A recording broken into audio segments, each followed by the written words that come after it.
नमस्कार सभी साथियों को एक बार फिर से आज की क्लास में स्वागत है आपका। मूल अधिकारों से संबंधित आज चौथी क्लास है। पिछली 3 कक्षाओं में हम अनुच्छेद 12 से लेकर अनुच्छेद 28 तक, अनुच्छेद 30 तक पढ़ चुके हैं। अनुच्छेद 12 और 13 में मूल अधिकारों से संबंधित राज्य की परिभाषा और उसके साथ ही मूल अधिकारों से संबंधित अन्य विधि निर्माण जो है वो अनुच्छेद 13 में। अनुच्छेद 14 से 18 तक हमने समानता का अधिकार, अनुच्छेद 19 से 22 में हमने स्वतंत्रता का अधिकार, 23 और 24 में शोषण के विरुद्ध अधिकार, अनुच्छेद 25 से 28 में हमने देखा धार्मिक स्वतंत्रता के लिए किस प्रकार की व्यवस्थाएं हमारे संविधान के मूल अधिकारों में की गई है, और साथ ही अनुच्छेद 29 और 30 में हमने अल्पसंख्यकों के लिए शैक्षणिक और संस्कृति के संबंधित जो अधिकार प्रदान किए गए हैं उन अधिकारों के बारे में चर्चा की थी। अब कुछ और अनुच्छेद मूल अधिकारों से संबंधित बचते हैं।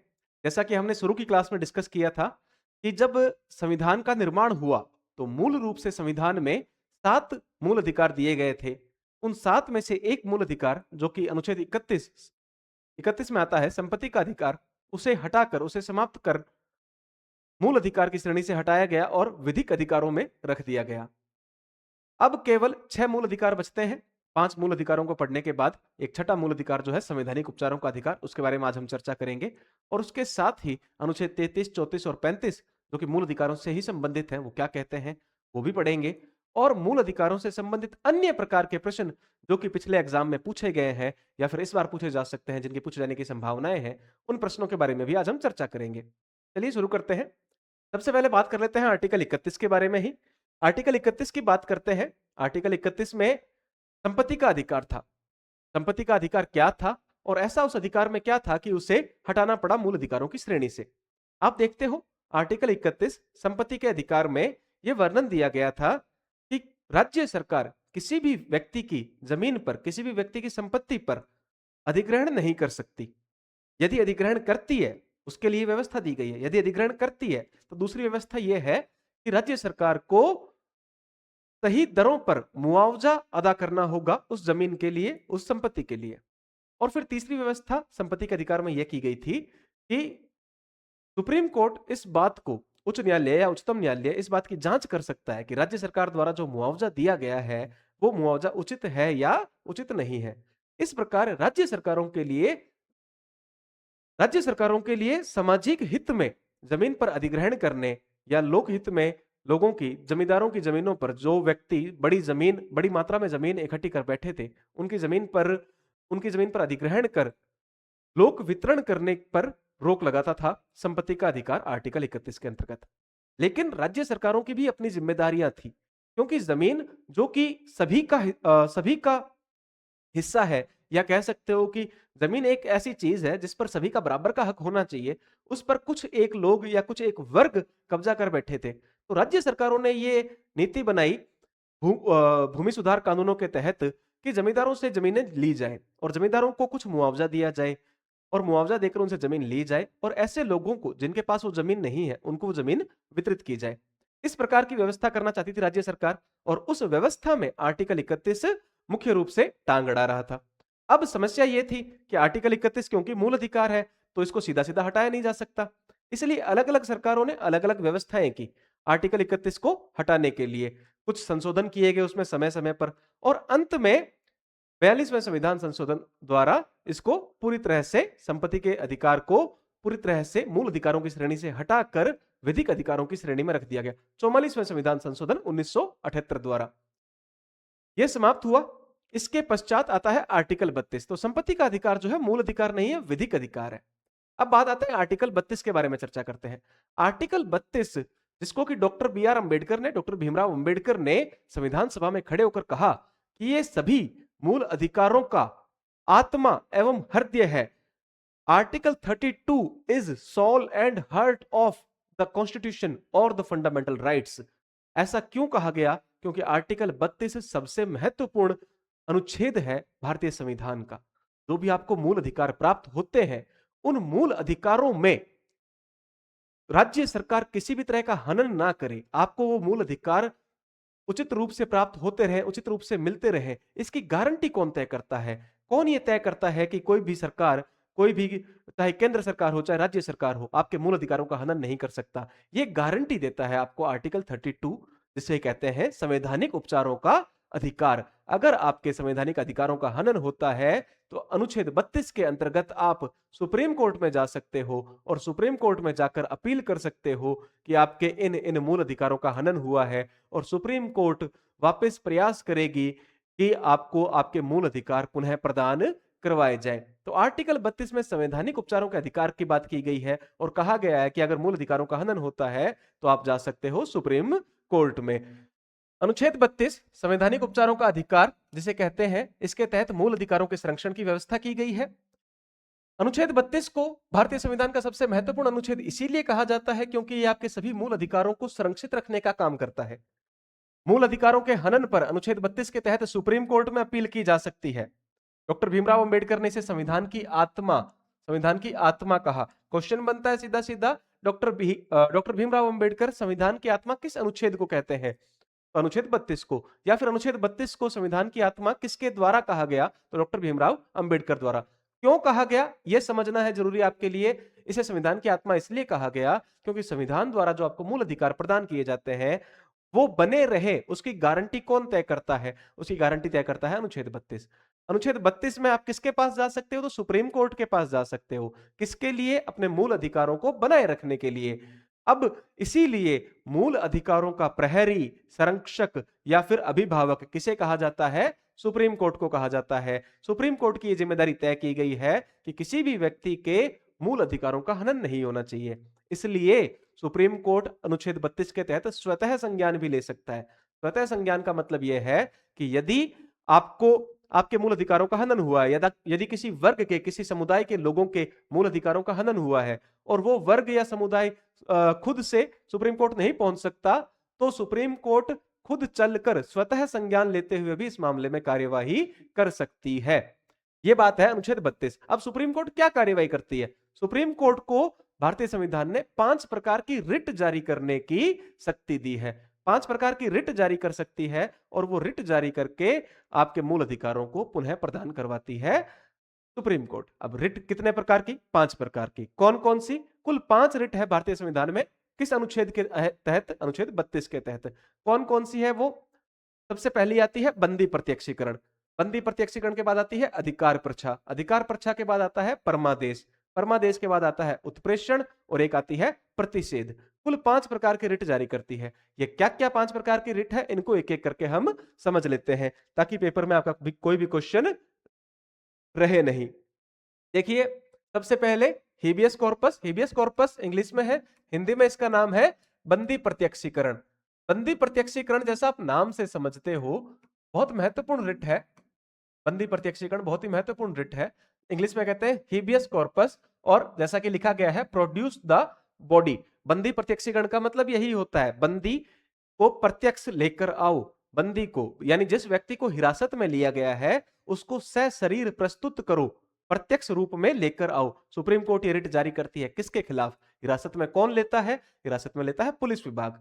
जब किसी व्यक्ति को गैर कानूनी रूप से पुलिस द्वारा हिरासत में ले लिया जाता है, पुलिस द्वारा गिरफ्तार कर लिया जाता है, उस समय सुप्रीम कोर्ट पुलिस विभाग को यह रिट जारी कर सकती है और यह बताती है कि आप उस व्यक्ति को सशरीर न्यायालय में प्रस्तुत करो और यह भी बताओ कि किस अधिकार के तहत या किस अपराध के जुर्म में उस व्यक्ति को आपने हिरासत में लिया है, गिरफ्तार किया है।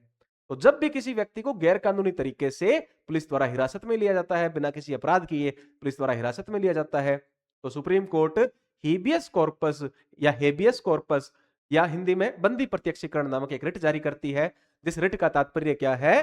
जिस रिट का तात्पर्य है बंदी को सशरीर न्यायालय में प्रस्तुत करना। जैसा कि आप इस इमेज की हेल्प से भी देख सकते हो, जब भी पुलिस किसी व्यक्ति को बिना वारंट के, बिना किसी अपराध के इल्लीगल तरीके से गिरफ्तार कर लेती है तो कोर्ट ऑर्डर करता है bring him to the court, और फिर उस व्यक्ति को आजाद करना पड़ता है पुलिस को। ये पहला मामला, पहली रिट बंदी प्रत्यक्षीकरण की। दूसरी रिट है मैंडेमस। मैंडेमस का हिंदी में आप समझते हो, हिंदी में है परमादेश।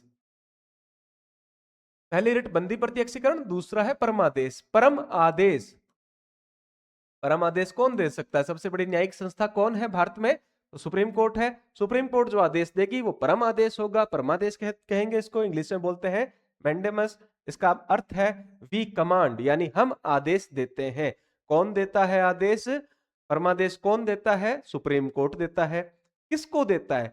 यदि कोई व्यक्ति अपना कार्य करने से मना कर दे, यदि कोई व्यक्ति है जो सार्वजनिक क्षेत्र में कार्य कर रहा है और वो अपना काम करने से मना कर दे। मान लो आप किसी ऑफिस में गए, वहां पर जो अधिकारी बैठा है या वहां पर जो कर्मचारी बैठा है, उसका जो कार्य था, उस विभाग का जो कार्य था, आपने उसको एक एप्लीकेशन दी अपना कार्य करने के लिए। आपने उसको बोला कि देखिए ये आपका कार्य है, आप ये करके दीजिए, और वो व्यक्ति मना कर देता है कि भाई मैं तो नहीं करूंगा, जो करना है वो कर ले। तो आपके पास पावर है कि आप सीधे सीधे कहीं मत जाओ, सीधे चले जाओ सुप्रीम कोर्ट में। सुप्रीम कोर्ट में जाके कहो कि भाई साहब देखिए, ऐसा ऐसा एक बंदा है, बैठा है, और वो कार्य करने से मना कर रहा है। तो उसको कार्य करने के लिए कौन आदेशित करेगा? सुप्रीम कोर्ट सीधा आदेशित करेगा कि आप जब सार्वजनिक क्षेत्र में बैठे हो, इस सेक्टर में आप बैठे हो, तो आपको अपना कार्य करने से आप मना नहीं कर सकते, आपको वो कार्य करके देना पड़ेगा। तो सुप्रीम कोर्ट आदेश देती है डू योर ड्यूटी, और उस व्यक्ति को काम करना पड़ेगा। Legal duty must be performed, जो भी आपका कानूनी कार्य है वो आपको करना होगा।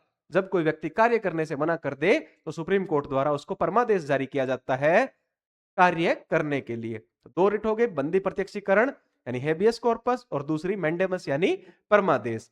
इसके बाद तीसरी रिट कौन सी है जो सुप्रीम कोर्ट द्वारा जारी की जाती है? वो है को वारंटो। को वारंटो, या जिसको कहते हैं अधिकार प्रच्छा। अधिकार प्रच्छा, हिंदी में समझो इसको अधिकार पूछा, ठीक है। इंग्लिश में है बाय व्हाट ऑथोरिटी। को वारंटो, अधिकार प्रच्छा क्या है? जब किसी संस्था द्वारा किसी ऐसे व्यक्ति को किसी ऐसे पद पर नियुक्त कर दिया जाता है जिस पद के वो योग्य नहीं है, और वो उस पद पर रहते हुए अपना काम भी करने लग जाए, तो सुप्रीम कोर्ट एक रिट जारी कर सकती है कि भाई आप किस अधिकार से इस पद पर बैठे हो, आपकी योग्यता क्या है, आपको किसने इस पद पर नियुक्ति दी है। उसको नियुक्त करने वाली संस्था के खिलाफ भी ये रिट जारी की जा सकती है, और उस व्यक्ति के खिलाफ जो कि उस पद पर बैठा है उसके खिलाफ भी ये रिट जारी की जा सकती है। इस रिट को कहते हैं को वारंटो या अधिकार प्रच्छा। इस प्रकार से सुप्रीम कोर्ट की ये तीसरी रिट आ गई, बंदी प्रत्यक्षीकरण, परमादेश और तीसरी अधिकार पर्चा। बहुत ही महत्वपूर्ण रिट्स हैं ये, इन पर हर पेपर में एक आधा क्वेश्चन जरूर बनता है, तो आपको ये ध्यान होनी चाहिए शब्दों से ही। बंदी प्रत्यक्षीकरण का मतलब है बंदी को सशरीर लेकर आना। दूसरी है मैंडेमस, परमादेश यानी सुप्रीम कोर्ट आदेश देती है काम करने के लिए। तीसरी है को वारंटो, अधिकार पर्चा, जब कोई व्यक्ति बिना निश्चित योग्यता के किसी पद का कार्यभार संभालने लगता है, किसी पद पर जाकर बैठ जाता है, तो उस व्यक्ति के खिलाफ रिट जारी की जा सकती है, या उस व्यक्ति को जिसने उस पद पर बिठाया है, जिस संस्था ने उस पद पर बिठाया है, उस संस्था के खिलाफ रिट जारी की जा सकती है कि इससे योग्य बहुत से व्यक्ति हैं जो बैठे हैं, या योग्य व्यक्ति है, इसको इस पद से हटाया जाए। तो ये हो गई क्यो वारंटो। तीन तरह की रिट हो गई। अगली रिट की बात करते हैं, चौथी रिट। चौथी रिट है प्रोहिबिशन। प्रोहिबिशन को हिंदी में कहते हैं प्रतिषेध। प्रतिषेध, प्रतिषेध का मतलब होता है रोकना। प्रतिषेध का तात्पर्य क्या है? रोकना, इंग्लिश में टू स्टॉप। अब क्या होगा, यह रिट कब जारी की जाती है? प्रतिषेध या रोकने की यह रिट जारी की जाती है सुप्रीम कोर्ट द्वारा अपने से अधीनस्थ न्यायालयों के लिए, जो लोअर कोर्ट्स है उनके लिए रिट जारी करता है सुप्रीम कोर्ट। किस अर्थ में, किस तात्पर्य में यह रिट जारी की जाती है, इसको समझिए। सुप्रीम कोर्ट ये रिट जारी करता है जब कोई भी लोअर कोर्ट जो है वो अपने अधिकार क्षेत्र से बाहर जाकर कार्य संभालने लगे। मान लो किसी भी निचली अदालत है, कोई लोक अदालत है, जिला अदालत है, उसका जो क्षेत्र है, न्यायिक क्षेत्र है, वो उसका एक जिला है। जब वो उस क्षेत्र से बाहर जाकर किसी अन्य जिले के या किसी अन्य राज्य के मुकदमे अपने कोर्ट में डिस्कस करने लगे, कुछ वाद परिवाद अपने कोर्ट में उसके बारे में चर्चा करने लगे या उनके बारे में निर्णय देने लगे, तो सुप्रीम कोर्ट एक रिट जारी करता है अपने जो भी उसके अंडर कोर्ट्स आएंगे, जो लोअर कोर्ट्स हैं उनके खिलाफ, उनके लिए, कि आप ये कार्य कैसे कर रहे हैं, ये कार्य करना आपके अधिकार क्षेत्र से बाहर का है, ये काम आप नहीं कर सकते, ये आपके ऊपर वाले अधिकारियों को करने दीजिए, आपका काम नहीं है ये। तो लोअर कोर्ट्स को मना करने के लिए, प्रतिषेध करने के लिए प्रोहिबिशन नामक रिट जारी की जाती है, ये समझोगे। तो रिट आ गई प्रोहिबिशन, जिसको कहते हैं प्रतिषेध। प्रतिषेध का हिंदी अर्थ होता है मना करना। मना करने से मतलब हो जाएगा सुप्रीम कोर्ट अपने लोअर कोर्ट्स को अपने कार्य क्षेत्र से बाहर जाने के लिए मना करती है कि आप अपने कार्य क्षेत्र से बाहर जाकर ये काम मत करो। अगली रिट आती है पांचवी, सर्टियोररी, या फिर इसको कहते हैं हिंदी में उत्प्रेषण। उत्प्रेषण क्वॉश या टू क्वैश समाप्त करना।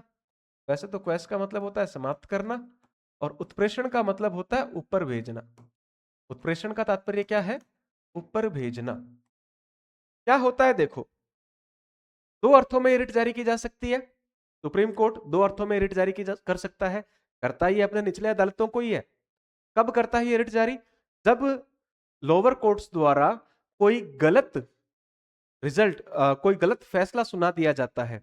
जब सुप्रीम कोर्ट को लगता है कि जो फैसला सुनाया गया है तो वो गलत है, तो सुप्रीम कोर्ट क्या कर सकती है कि लोअर कोर्ट को उस फैसले को रद्द करने के लिए आदेशित कर सकती है कि आप इसको, इस जो भी आपने फैसला सुनाया है, इस फैसले को अभी का अभी रद्द कीजिए। जो भी आपने निर्णय दिया, जो भी आपने रिजल्ट दिया है, उस रिजल्ट को अभी का अभी आप कैंसिल कीजिए। एक तो इस अर्थ में रिट जारी की जा सकती है। दूसरी ये रिट जारी की जा सकती है लोअर कोर्ट से कोई भी जो मैटर है, उस मैटर को अपने पास बुलाने के लिए, अपने पास मंगवाने के लिए। सुप्रीम कोर्ट लोअर कोर्ट से कोई भी कोई भी मुद्दा है, कोई भी वाद परिवाद है, उस वाद परिवाद को सीधा अपने पास मंगवा सकती है लोअर कोर्ट से कि आप इस मुद्दे को डिस्कस मत कीजिए, ये मुद्दा हमारे पास भेज दीजिए, हम इसके बारे में चर्चा करेंगे और जो भी निर्णय देना है वो निर्णय देंगे। तो उत्प्रेषण में दो काम हो सकते हैं। एक तो लोअर कोर्ट ने जो भी आदेश जारी किया उस आदेश को रद्द करना, कैंसिल आउट करना, और दूसरा होता है लोअर कोर्ट्स के कुछ मुकदमों को अपने पास मंगवा लेना। उत्प्रेषण का मतलब होता है ऊपर भेजना। तो लोअर कोर्ट क्या करती है, अपने पास के कुछ मुकदमों को सुप्रीम कोर्ट द्वारा कहने पर सुप्रीम कोर्ट को भेज देती है। तो ये कुल 5 प्रकार की रिट है। सुप्रीम कोर्ट को अनुच्छेद 32 के तहत 5 प्रकार की रिट जारी करने की पावर दी गई है। इन 5 प्रकार की रिट को जारी करते हुए सुप्रीम कोर्ट क्या करता है? सुप्रीम कोर्ट सभी प्रकार के मूल अधिकारों को बनाए रखने का प्रयास करता है। मूल अधिकारों का हनन ना हो, मूल अधिकारों का संरक्षण करने का काम कौन करता है? सुप्रीम कोर्ट करता है अनुच्छेद 32 के तहत। लेकिन इसके साथ-साथ अनुच्छेद 226 जो कि हाई कोर्ट से संबंधित है, अनुच्छेद 226 में भी, अनुच्छेद 226 में हाई कोर्ट्स को भी यह पावर दी गई है कि मूल अधिकारों से संबंधित जब कोई मुद्दा होता है तो हाई कोर्ट भी यही सारी रिट जारी कर सकता है। अब यहां पे समझने वाली बात यह है कि रिट जारी करने की पावर सुप्रीम कोर्ट और हाई कोर्ट दोनों के पास है। लेकिन अनुच्छेद 32 में रिट जारी करने की पावर किसको दी गई है? सिर्फ और सिर्फ सुप्रीम कोर्ट को। हाई कोर्ट जो है वो किस अनुच्छेद के तहत रिट जारी करता है? तो हाई कोर्ट जारी करता है अनुच्छेद 226 के तहत रिट जारी करता है। यही सारे काम हाई कोर्ट भी कर सकता है। जब मूल अधिकारों का हनन होता है तब भी हाई कोर्ट रिट जारी कर सकता है। और हाई कोर्ट अन्य मामलों में भी, मूल अधिकारों के अलावा अन्य मामले भी कुछ हो जिनमें हाईकोर्ट को लगे कि रिट जारी करी जानी चाहिए, तो हाईकोर्ट रिट जारी कर सकता है अनुच्छेद 226 के अंडर। याद रखोगे, सुप्रीम कोर्ट सिर्फ और सिर्फ मूल अधिकारों से संबंधित मुकदमों पर ही रिट जारी करता है, जबकि हाई कोर्ट मूल अधिकारों के साथ साथ अन्य मुकदमों में भी रिट जारी कर सकता है। हाई कोर्ट रिट जारी करता है अनुच्छेद 226 के तहत, सुप्रीम कोर्ट रिट जारी करता है अनुच्छेद 32 के तहत। यहां पर आपको अगर डिफरेंस समझना है तो वो भी समझ सकते हैं। एक टेबल है आपके सामने, सुप्रीम कोर्ट की रिट जारी करने की शक्ति और हाई कोर्ट की रिट जारी करने की शक्ति। सुप्रीम कोर्ट रिट जारी करता है अनुच्छेद 32 के तहत, हाई कोर्ट करता है अनुच्छेद 226 टू 26 के अंडर। देखो, सुप्रीम कोर्ट को रिट जारी करने की शक्ति मूल व संवैधानिक अधिकार है, मूल अधिकार में भी आती है। सुप्रीम कोर्ट रिट जारी करता है अनुच्छेद 32 के तहत। अनुच्छेद 32 क्या है? एक प्रकार का मूल अधिकार है। तो सुप्रीम कोर्ट की जो रिट जारी करने की शक्ति है वो एक मूल अधिकार है, बिल्कुल। जबकि हाई कोर्ट रिट जारी करता है अनुच्छेद 226 के तहत, और ये एक संविधान का अनुच्छेद है, इसलिए हाईकोर्ट का रिट जारी करने का जो प्रावधान है वो एक संवैधानिक प्रावधान है, एक संवैधानिक अधिकार है, ना कि मूल अधिकार। सुप्रीम कोर्ट का रिट जारी करने का अधिकार जो है वो एक मूल अधिकार है।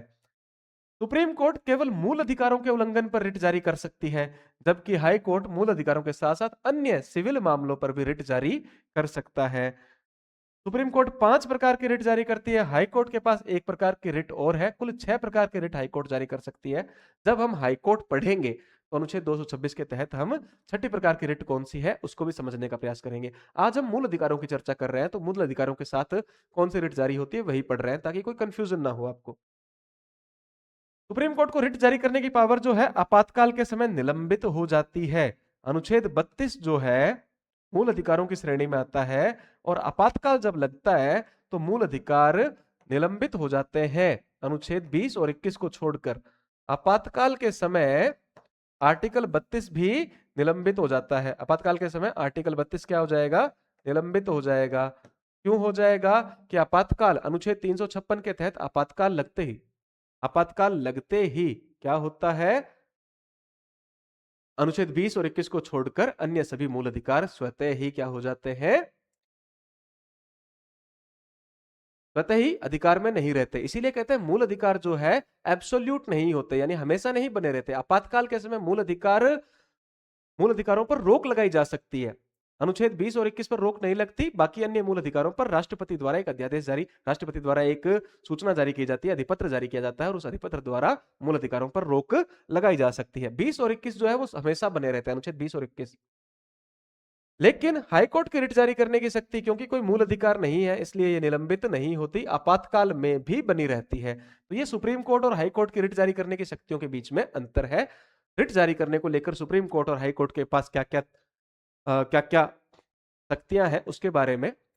अब कथनों के रूप में एक कथन आ सकता है, जैसे एक क्वेश्चन बताता हूं मैं आपको। एक कथन लिखा गया है कि सुप्रीम कोर्ट के मुकाबले हाई कोर्ट के पास रिट जारी करने की ज्यादा विस्तृत शक्तियां हैं, कथन है। और कारण लिखा गया है कि हाई कोर्ट मूल अधिकारों के अलावा अन्य मामलों पर भी, अन्य मुकदमों पर भी रिट जारी कर सकता है। तो क्या यह कथन सही है? सुप्रीम कोर्ट के मुकाबले में हाई कोर्ट के पास ज्यादा शक्तियां हैं, ज्यादा विस्तृत है उसकी रिट जारी करने की शक्ति। बिल्कुल सही बात है, ज्यादा विस्तृत है। क्यों है विस्तृत? क्योंकि सुप्रीम कोर्ट सिर्फ मूल अधिकारों पर ही रिट जारी कर सकता है, जबकि हाई कोर्ट मूल अधिकारों के अलावा भी रिट जारी कर सकता है। यह हो गई अनुच्छेद 32 के बारे में सारी चर्चा। उसके बाद हम बात करेंगे आर्टिकल 33 के बारे में, आर्टिकल 33 के बारे में। अनुच्छेद 33 क्या कहता है? देखो, अनुच्छेद 33, 34 और 35 मूल अधिकारों से संबंधित ही कुछ व्यवस्थाएं करते हैं। हम इनके बारे में ज्यादातर पढ़ते नहीं है, ध्यान नहीं देते। अब देखते हैं थोड़ा क्या लिखा है आगे। देखो, संसद विधि द्वारा, अनुच्छेद 33 में क्या लिखा गया? अनुच्छेद 33 में यह कहा गया है कि जो भी सशस्त्र बल होंगे, जैसे पुलिस फोर्स है, आर्मी है, चाहे अर्धसैनिक बल है, सीआरपीएफ है, सीआईएसएफ है, इन सभी के लिए क्या वही मूल अधिकार मिलने चाहिए जो नागरिकों को मिलते हैं? क्या सभी संगठनों को, जो सशस्त्र बल है या खुफिया एजेंसीज है, हमारी स्पाई एजेंसीज है, चाहे रो हो गई, चाहे आईबी हो गई, चाहे सीबीआई हो गई, सीआईडी हो गई, क्या इन सभी के अंदर काम करने वाले व्यक्तियों को, आर्मी, पुलिस, इन सभी के कर्मचारियों को, इन सभी के अधिकारियों को वैसे ही मूल अधिकार मिलने चाहिए क्या, जैसे सभी भारतीय नागरिकों को मिलते हैं? तो संसद या भारतीय संविधान कहता है कि नहीं, ऐसा नहीं होना चाहिए, क्योंकि इस पद पर या इस विभाग में कार्य करने वाले लोगों के लिए जो जिम्मेदारियां हैं वो ज्यादा अलग हैं सामान्य नागरिकों से। तो इन व्यक्तियों के कार्य करने के दौरान इनके मूल अधिकारों का हनन हो सकता है। और ये मूल अधिकारों का हनन, या उनके लिए कौन कौन से सशस्त्र बलों के लिए, खुफिया एजेंसियों के लिए कार्य करने के दौरान कौन कौन से मूल अधिकार इन्हें प्राप्त रहेंगे, इसके बारे में कौन निश्चय करेगा? तो संसद ये निर्णय करती है कि सशस्त्र बलों को या अन्य ऐसे ही बलों को, अन्य ऐसी एजेंसियों को किस कितने मूल अधिकार मिलेंगे, कब मूल अधिकार मिलेंगे, कौन सा मूल अधिकार उनके लिए नहीं मिलेगा, इसके संबंध में निर्णय कौन करेगा? संसद करेगा। और ये बात कहां लिखी गई है? अनुच्छेद 33 में यह बात मेंशन की गई है कि संसद विधि द्वारा यह निर्धारित कर सकती है कि इस भाग द्वारा प्रदत्त अधिकारों में से कोई भी अधिकार निम्नलिखित मामलों में किस हद तक लागू होगा।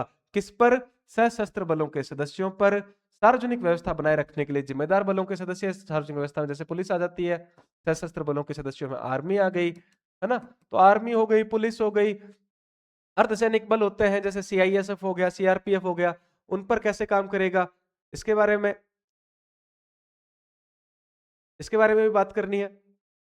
देखो, राज्य द्वारा खुफिया या प्रति खुफिया उद्देश्यों के लिए स्थापित किसी ब्यूरो या अन्य संगठन में कार्यरत व्यक्ति, जो खुफिया एजेंसीज है या एंटी स्पाई एजेंसीज जो होती है, उसके अंदर जो कार्यरत व्यक्ति है, उनको या कह सकते हो खंड क और ग में किसी बल, ब्यूरो या संगठन के प्रयोजनों के लिए स्थापित दूर संचार प्रणालियां, यानी मोटा मोटा आप ये समझियो, सैनिक बल, अर्धसैनिक बल, खुफिया एजेंसीज और उनके अंदर काम करने वाले सभी कर्मचारी, उनके लिए जो दूर संचार प्रणालियां बनी है उसके अंदर काम करने वाले सभी कर्मचारी, जिन ऐसे वो व्यक्ति जिनके पास राष्ट्रीय सुरक्षा या राष्ट्रीय महत्व की कोई भी सूचना रह सकती है, उन व्यक्तियों के संबंध में मूल अधिकार कैसे होंगे, कैसे लागू होंगे, यह निर्णय कौन करेगा? यह निर्णय करेगी भाई साहब संसद।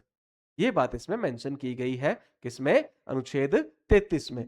इसके बाद बात करते हैं हम अनुच्छेद 34 के बारे में। आर्टिकल 34 अनुच्छेद 34 क्या कहता है?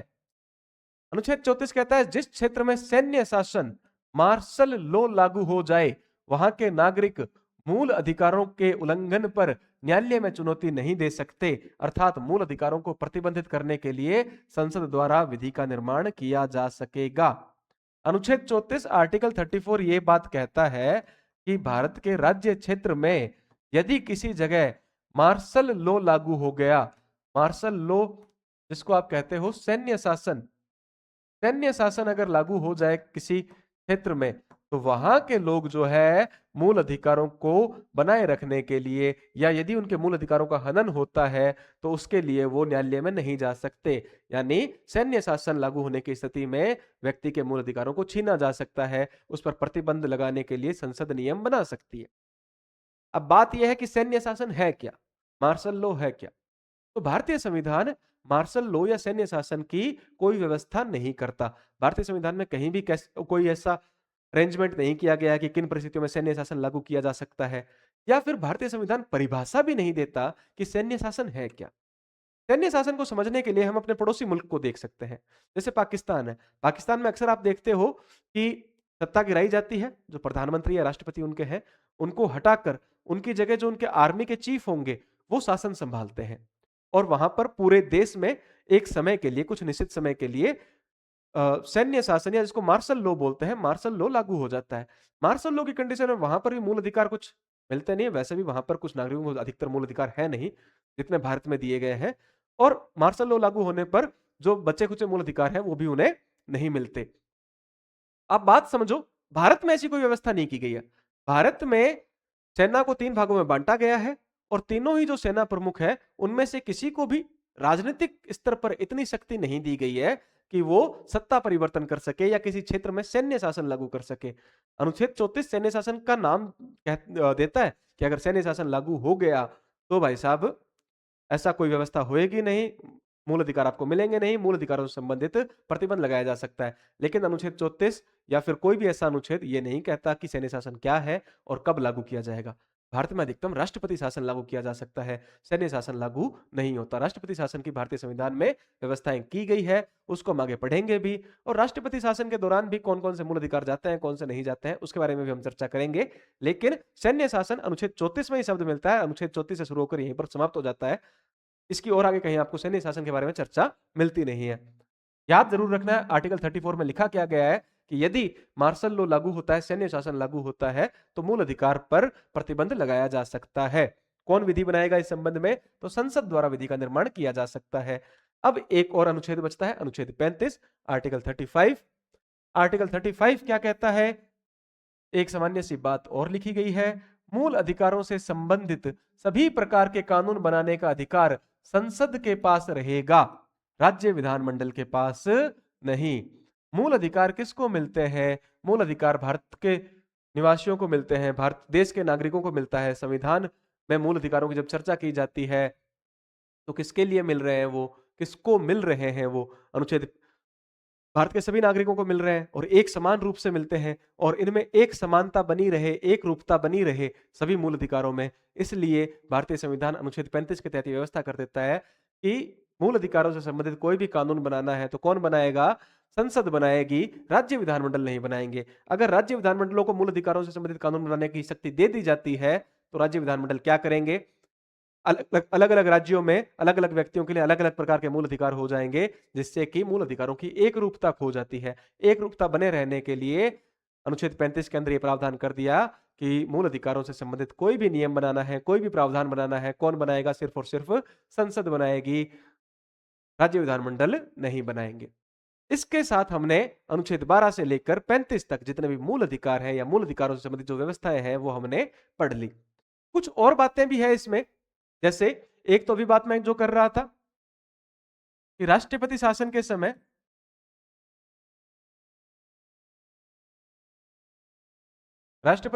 समय मूल अधिकारों पर प्रतिबंध लगाया जा सकता है। तो राष्ट्रपति शासन के समय मूल अधिकारों पर, यानी इमरजेंसी की कंडीशन में, जब इमरजेंसी होगी उस कंडीशन में मूल अधिकारों पर प्रतिबंध लगाया जा सकता है। तो बात यह है कि कौन कौन से मूल अधिकारों पर प्रतिबंध लगाया जा सकता है। तो अनुच्छेद 20 और 21 को छोड़कर आपातकाल के समय अनुच्छेद 20 और 21 को छोड़कर अन्य सभी मूल अधिकारों पर प्रतिबंध लगाया जा सकता है। अन्य सभी मूल अधिकार जो है वो हटाए जा सकते हैं, लेकिन अनुच्छेद 20 और अनुच्छेद 21 किसी भी आपातकाल की परिस्थिति में भी नहीं हटाए जा सकते। अनुच्छेद 20 और 21 हटाए जा सकते हैं। एक बात और है, जैसे ही इमरजेंसी की घोषणा होती है, आर्टिकल 19 के अंतर्गत आपको 6 प्रकार की स्वतंत्रताएं मिलती है। आर्टिकल 19 स्वतः हट जाता है। आर्टिकल 19 स्वतः हट जाता है। जैसे ही इमरजेंसी या आपातकाल की घोषणा होती है, वैसे ही आपकी वाक एवं अभिव्यक्ति की स्वतंत्रता, विचरण की स्वतंत्रता, सम्मेलन करने की स्वतंत्रता, संगठन बनाने की स्वतंत्रता, विचरण की स्वतंत्रता, रहने की स्वतंत्रता या फिर व्यवसाय की स्वतंत्रता, ये सारी स्वतंत्रताएं छीन ली जाती है या स्वतः ही समाप्त हो जाती है घोषणा होते ही। आर्टिकल 20 और 21 कभी समाप्त नहीं होते, सदैव बने रहते हैं। इसके अलावा जो अन्य आर्टिकल है वो राष्ट्रपति द्वारा एक अधिपत्र जारी कर, राष्ट्रपति अनुच्छेद 359 के अंडर, राष्ट्रपति अनुच्छेद 359 के अंदर एक अधिपत्र जारी करता है, एक सूचना जारी करता है कि कौन कौन से मूल अधिकारों को हटाया जाएगा। उससे संबंधित 14 हटा ले, 15 हटा ले, जो भी मेंशन किए जाएंगे, जो भी वो सूचना जारी की जाएगी उस अधिपत्र में, उस अधिसूचना में मेंशन किए जाएंगे कि कौन कौन से मूल अधिकार हटाए जा रहे हैं इमरजेंसी के टाइम पे। अनुच्छेद 19 अपने आप हट जाएगा, अनुच्छेद 20 और 21 कभी नहीं हटेंगे। ये बात आप ध्यान रखोगे। ये तो हो गई इससे संबंधित। एक बात और आती है यहीं पर कि ऐसे कौन से मूल अधिकार है जो केवल भारतीयों को प्राप्त है, केवल भारतीयों को प्राप्त है, और ऐसे कौन से मूल अधिकार है जो भारतीयों के साथ साथ विदेशी नागरिकों को भी प्राप्त है। तो केवल भारतीयों को प्राप्त होने वाले मूल अधिकार कौन कौन से हैं? अनुच्छेद 15, अनुच्छेद 16, अनुच्छेद 19, अनुच्छेद 29 और अनुच्छेद 30। ये ऐसी चीजें हैं जिन पर अक्सर प्रश्न बनते हैं, छोटे छोटे प्रश्न बनते हैं, आपको ध्यान रखना है। वैसे तो जब हमने पढ़े थे तब हमने इसके बारे में चर्चा कर ली थी, लेकिन अलग से आपको याद रखना है, तो यहाँ पे सीधा याद रख लो केवल भारतीयों को कौन कौन से अनुच्छेद मिलते हैं, कौन कौन से अधिकार मिलते हैं। जैसे अनुच्छेद 15 है, अनुच्छेद 15 में हमने क्या पढ़ा? केवल धर्म, वंश, जाति, लिंग, जन्म स्थान के आधार पर भेदभाव नहीं किया जाएगा। केवल इनके आधार पर भेदभाव नहीं किया जा सकता, अन्य आधारों पर भेदभाव किया जा सकता है। तो समानता का जो अधिकार है अनुच्छेद 15 के तहत, वो सिर्फ और सिर्फ भारतीय नागरिकों को मिलता है, विदेशी नागरिकों को नहीं मिलता। अनुच्छेद 16 के तहत लोक नियोजन में अवसर की समानता है, यानी सरकारी नौकरियां प्राप्त करने का अधिकार है, वो केवल भारतीय नागरिकों के लिए है, अन्यों के लिए नहीं है। अनुच्छेद 19 के तहत आपको 6 प्रकार की स्वतंत्रताएं मिलती है, वो 6 प्रकार की स्वतंत्रताएं भी सिर्फ और सिर्फ भारतीय नागरिकों के लिए है। फिर अनुच्छेद 29 और 30 के अंदर जो अल्पसंख्यकों संबंधी प्रावधान किए गए हैं, शिक्षा से संबंधित, उनकी संस्कृति से संबंधित, शिक्षण संस्थाओं से संबंधित, वो प्रावधान भी सिर्फ और सिर्फ किसके लिए है? भारतीय नागरिकों के लिए है, विदेशियों के लिए नहीं है। अन्य सभी आर्टिकल जो है, चाहे आप 14 की बात कर लो, चाहे 17 हो गया, 18 हो गया, 20 हो गया, 21 से लेकर 28 तक हो गए, ये सारे अनुच्छेद, ये सारे अधिकार विदेशी नागरिकों को भी प्राप्त है। ये ध्यान रखोगे। इसके अलावा और क्या रह गया यहाँ पर? ये बातें हो गई सारी। ये मूल अधिकारों से संबंधित हमने लगभग समस्त चर्चाएं कर ली है। इसके अलावा भी अगर आपको लगे कि कोई चर्चा नहीं हुई है तो आप कमेंट में डाल देना, अपने अलग से उस वीडियो बनाकर उस पर चर्चा कर लेंगे। अगर आपको क्लास अच्छी लगे तो आप लाइक और कमेंट कर देना, अपने दोस्तों के साथ भी शेयर कर देना। यदि आप चाहते हो कि मूल अधिकारों से संबंधित एक प्रीवियस ईयर क्वेश्चंस की क्लास भी लेकर आई जाए, जिसमें हम पिछले कई सालों में पूछे गए सभी प्रश्नों को डिस्कस कर ले, तो वो भी आप कमेंट करके बता सकते हो, आपके लिए उसका आयोजन भी कर दिया जाएगा। अभी के लिए धन्यवाद। क्लास को आप लाइक कर सकते हैं, शेयर कर सकते हैं अपने दोस्तों के साथ, और चैनल को सब्सक्राइब अगर नहीं किया है तो वो भी कर दीजिए।